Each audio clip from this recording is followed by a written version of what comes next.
To reach the monarch colony, you now have to drive deep into the remote mountain range south of Mexico City. Finally starting to see some butterflies at long last. Locals are so concerned about their dwindling numbers, our guide clears the path so we don't run over any of the precious creatures.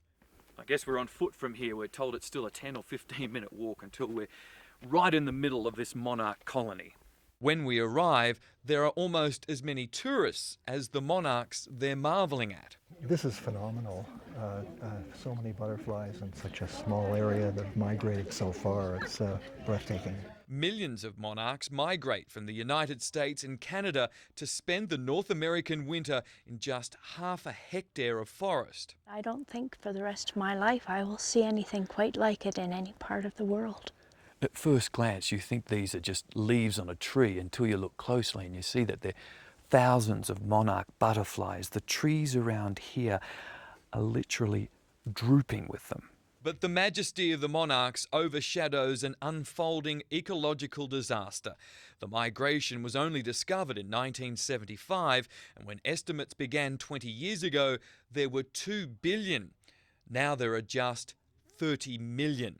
Less than 2%. How sad would it be to see them disappear? Oh, unforgivable. Unforgivable because it's so preventable.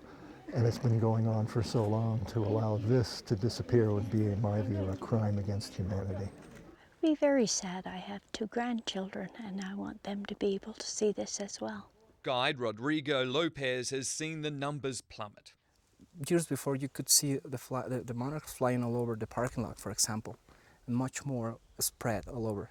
And right now you need to get, kind of higher into the mountain. Don't get me wrong, this is still an incredible show of nature, something truly to behold. But we were here just 2 years ago and the difference is quite staggering. The population compared to back then is less than half. Then the air was filled with orange and black, so many you could hear their tiny wings flapping.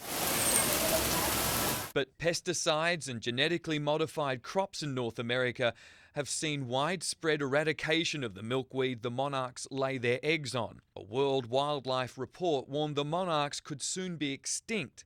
Biologist Felipe Martinez Meza reluctantly agrees. That the last 5 years, the population is going down.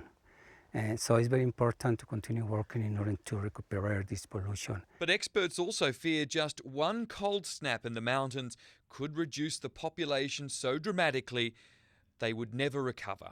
If we all of a sudden don't have all the monarchs in Mexico, it would be sad for the people that had the chance to look at them. But for the people that never saw them, they wouldn't really never understand how amazing this was or this is. Soon, North America's monarchs could be confined to just photographs and memories. In Mexico, Mike Amor, 7 News.